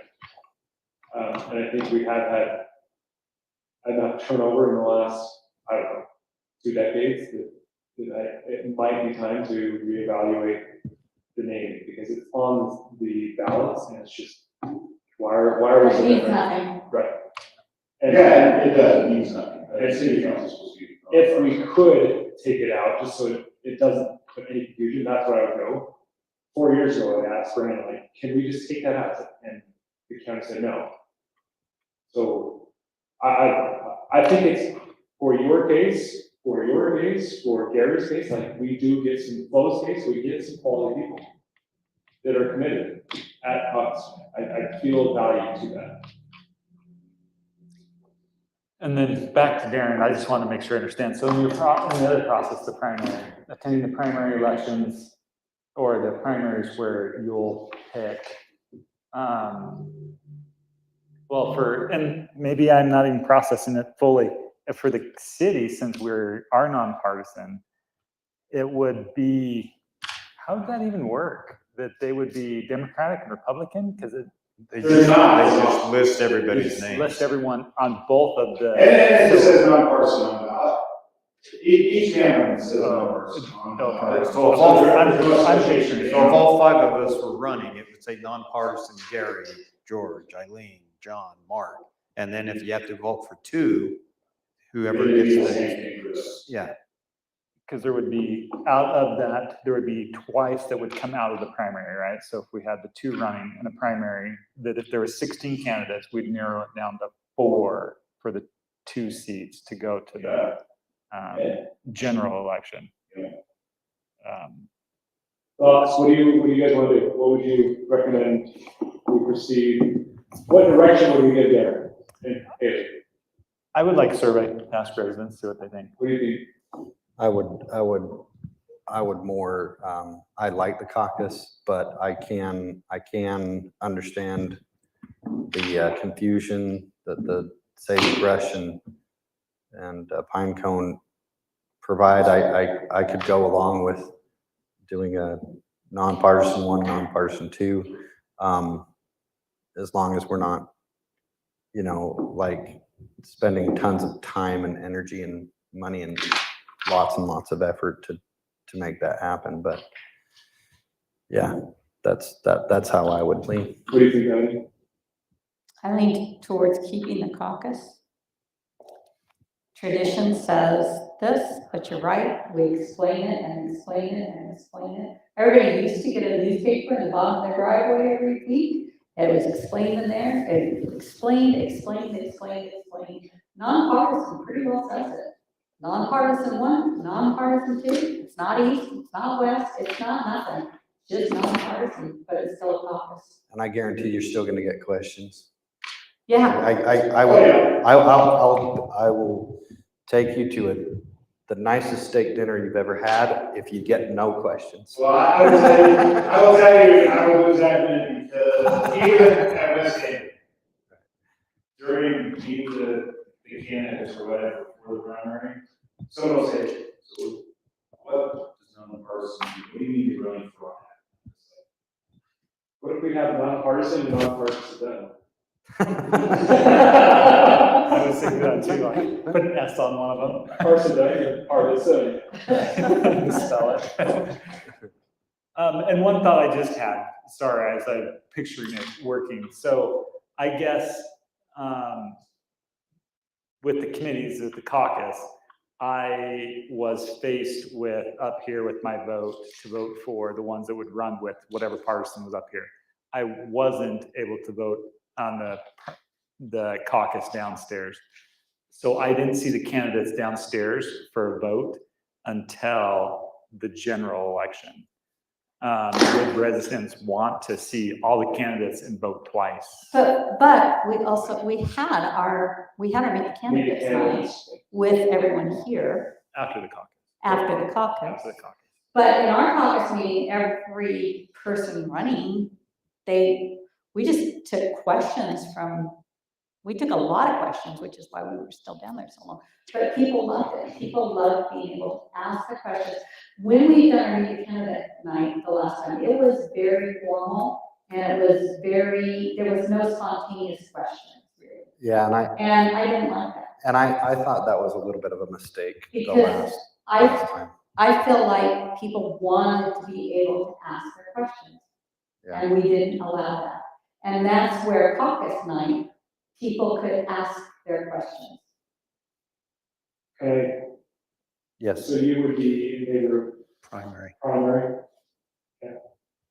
So. Because in our caucus meeting, we didn't ask questions or whatever. We were too focused on trying to find 3 people so we could go home. Right. So it wasn't, to me, it was a waste. So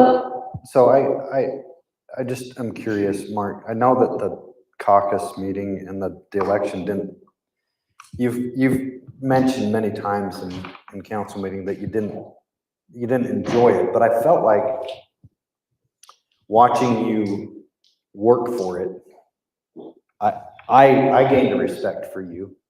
When I had to work for it, I gained a respect for every single person that has put their name on the line.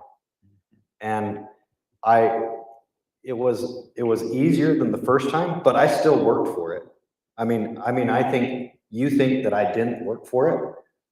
I was out there with my family till 10:30, 11 o'clock at night delivering flyers and stuff like that. So it was still work, it was a little easier because mentally I knew what was going to happen or what, what the possibilities were. So, I mean, I respect that it was not like sitting at the pool, but, I'm just kind of wondering. So I think it would be best if we give the city staff the direction to do a survey. And I think with the understanding that as of right now, I think we would move forward with nonpartisan or whatever, and keeping the pockets. But I would like to see. I will find out to make sure we can do it that way. Right. I think, along with that, I still think our those cases. But we can. So there will be some changes, but let me find out about. I think If it has we to can be. name it those, And- nonpartisan, non-partisan. And it's gotta be, I mean, you have to, I think as part of the survey, it would be important to explain why it is you want to change the names. And it's simply because we have a lot of new people. So, Yeah, well, when I asked that, I asked a few people, they're like, I don't know what that is. So I don't even know what to look at. I will ask Darren and Karen to put together a list of questions. I'll send that out before it gets pushed out. Thank you. Please respond if you have suggestions or anything along those lines. Thank you. I think that's something we can expect in the next 2 weeks. And start pushing something like that. We gotta probably push that through, because if we change, you've got a tight date of doing something by February. Yeah, and I would hope that we could get something done before the Can we see the survey before it goes out? That's what I said, Yeah, if we have to get our interests, do that, our research companies, make sure we can. And I don't think it needs to be a real long survey. I mean, we don't need 30 questions. I mean, we just explain it and what it is and why we're kind of wanting to look at it. Karen is actually really creative. I would let her run with it and just throw something together. Okay, thank you. Moving on to action items. Action item number 1 is approve, deny ordinance Title 10, Chapter 11, Section 23, chickens in single-family residence zone R110 and R112. It's been fairly well discussed. As our discussion, we will potentially approve this with removing the last section from this ordinance that refers to Restrictions. Yeah. I make a motion to approve the ordinance for Title 10, Chapter 11, Section 23, chickens in single-family residential zones R110 and R112, with striking the last restrictions paragraph or section, I should say, section of the. Yes. Yes. Perfect. Thank you. So I have a motion on the table from Gary. Do I have a second? Second. Mark? Any further discussion on this? I did have one question. Yep. Oh, no, because it's their failure to comply with one of this pre-existing nuisance ordinance. We have it, and it's class whatever misdemeanor, so it's there. Yep. And so no more questions. Great. Being an ordinance, maybe this runs over to you.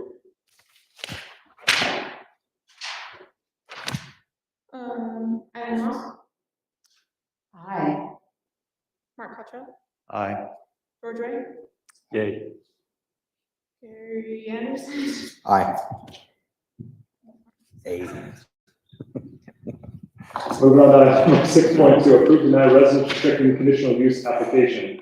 Strike it. I motion that we deny the residential chicken conditional use application.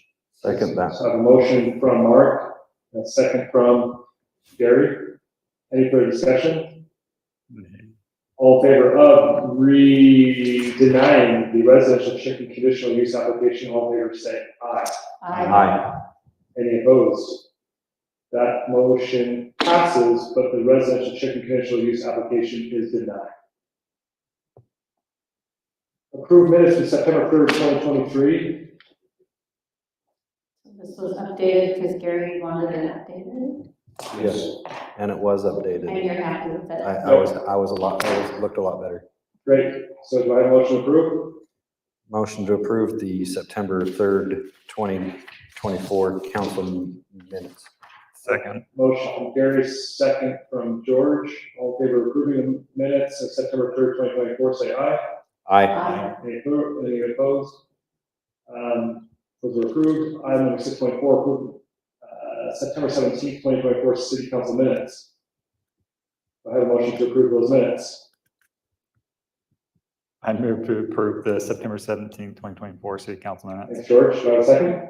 Second. Second, Mark. All in favor of approving the minutes for September 17th, 2024, say aye. Aye. Any opposed? Motion carries. Calendar items, October 15th, city council meeting, October 22nd, planning commission meeting, November 5th, election day. So does that change our Yes. council meeting Yes. to November 7th? I think it's put it the week after. I don't think we put it on November 5th. You moved it to November 12th? I think we did. I will confirm that my next meeting. I think we did. Yes, at least in my calendar, whatever Haley gave me at the beginning of the year, I have it as city council's the 12th. I don't have the 19th, but I have. So just one meeting? But right now, I think we scheduled this one meeting for November. Because then we have Thanksgiving Right. that 3rd. Okay. So I have in my calendar the 12th, When's Veterans Day? the 11th. 11th. Which is Monday. So our city is planning a Veterans Day celebration here. If you would mind putting that in your calendars as well. That will be pretty spectacular, I think.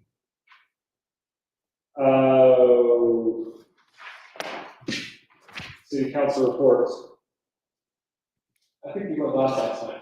You have something to report? No, Councilor Mark? I'm nothing. Nothing? Wow. Eileen, you have anything?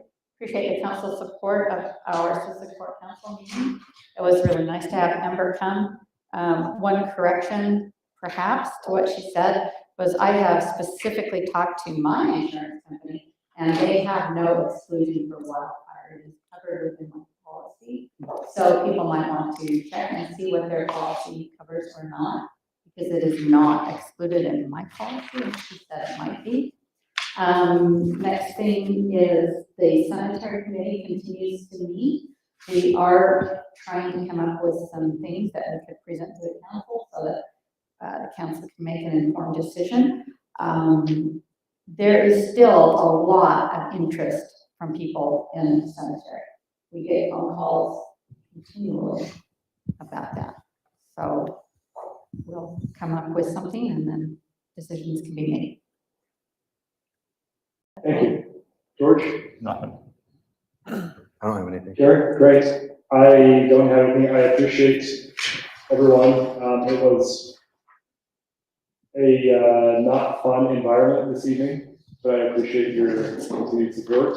Darren, I'm going to put some more pressure on you with regards to we need some answers.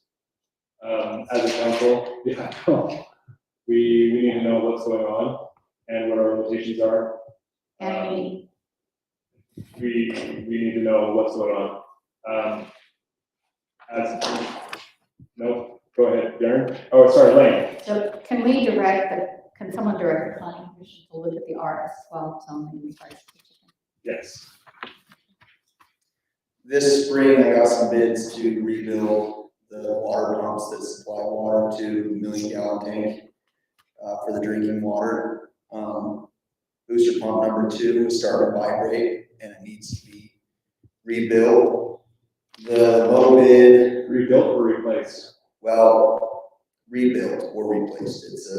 We won't know until it's pulled out, inspected. So the whole shaft needs to come out? Shaft, the pump, the motor, and it's a huge guess. We budgeted $45,000, I believe. This was a line item budget underneath professional technical, because we knew we were having issues. So this is one of the line items that we budgeted for this year is to have both pumps rebuilt and the motors And, yeah, and I got updated bids, the low bid was 41,520 for both pumps and motor. That's an estimate, could be hoping to be cheaper, but it could exceed that as well. Like I said, it completely depends on the shape and the condition of the pump and the motor. And So do you do those one at a time? So that. Yep, really one at a time. They're estimating about a 5-week process between pulling them, remanning them, pulling to the motor, ordering parts. During that 5-week time, we don't have any redundancy, is that what I'm understanding? Well, we have 2 pumps, so. But we don't have. We don't at that time. So it's. Like, you said you're the low bid, do you mind just sending those out so we can look at the bids and see what and why you're going direction? Yep. And then when will we know if it needs to be reshafted? When they're in it? When it's out. After they pull it out and go through the process. So that could be a $100,000 project that they're reshafted, don't they? No, they can straighten them and then they can order parts and use a lot of the parts that are existing. Okay. So, like I said, The hardest thing will be electric motors.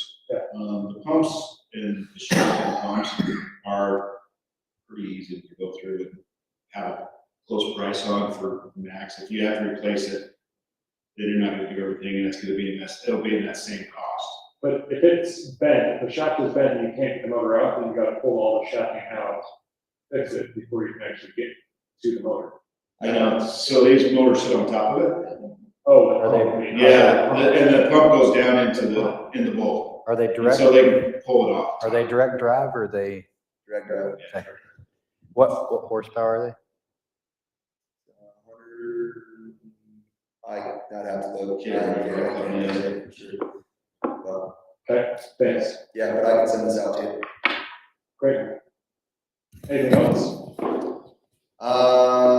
Storm Drain Project Regency, they're cooking along, it's all going good so far.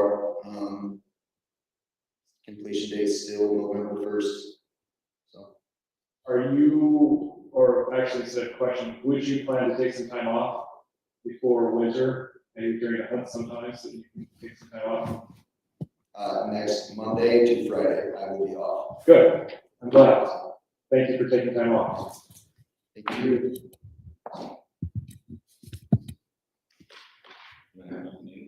Darren, do you have anything? Hey, Haley, do you have anything? No. Actually, we need to see your face. Is there anything we can do for you? She's been in the zone. So, as you heard me mention, HB 507, that's a new law that will go into effect in January. It talks about being able to find developers for stormwater issues and builders, that will be taken away from cities. And also the inspection portion of it, you have to have a really good reason why you're inspecting it. It's no longer inspected every couple of weeks or every week, which is right now. I've had the engineer going through the law. They're coming up with the same thing. I actually finally sent it down to Brad and said, Brad, what is going on with this law? He actually got a little taught and he said the league and everything has been fighting back this from the very beginning of it. And that's the way it's looking, that it takes all the ability for a city to find a developer or find a builder for issues. Can the state do it? Can the state find them? Who finds them? Well, that's what I'm trying to figure out on the rest of it, how you get that. So with the consolidation fee, and I have all our fines, I have it really pretty close. I was getting ready to send it out when all this hit, and that's why I'm trying to make sure I'm sending a thing that's gonna. Well, I can send it now, we can adopt it, but then once again in January, if this goes through, we can't do it, we just adopt it again at that time. So I'm just trying to figure that out before I send all the information to you. Along with that, I've gone through and gone through all the water rates for this next year and the increases. Our impact study recommended about a 7.5% increase. I think we'll be closer to a 5% and be able to cover our costs for this next year. couple things I'm trying to follow through to make sure we're right there. But I think with that 5% increase in the rates, we can cover the city's costs on things and still be putting money into doing capital projects. And do we, you know, a couple times in the past, we set rates in advance, kind of takes the sting out of it just a little bit, it's just done. I do have a whole chart, and that's kind of how I went by it. And then I've been looking at what we've done this year, where our water's been, comparing to where we recommended, where we thought it was going to be. And I've kind of got to those figures and where the increase, how to cover Weaver Basin's increase, a 5% increase for everything else, and I've adjusted water rates to hit that 5%, and be able to still be able to be collecting enough for projects and put the money back into our fund. So would you want to do 2 years at the time, or you just want to do it 1 year at a time? Right now, I have one done. I would probably bring the whole chart. Now that I've got that done, just probably do a 5 to 7% and all that. But with, say, each year, let's do a percentage and see where that's at. And we're going to make sure we're covering costs and those kind of things. So that will be probably coming to you this next week. I should have the rest of that figured out for both of those. One other thing, we'd like to, as a staff, have the council recognize our Veterans Memorial Committee at a council meeting, and thank them for that work. We want to send out invitations to have them come to the council meeting at our next council meeting, if that's okay with the city council. I think it'd be a great idea. Okay, so we'll get those invitations sent out to the committee and have them. Last thing is we'll be getting this probably recorded this week out here in front of the memorial. Tomorrow morning, actually, and we're doing it in-house. We can't get any response back from one of the committee members who said they would. We're just going to do it in-house. And where do we stand on our entry?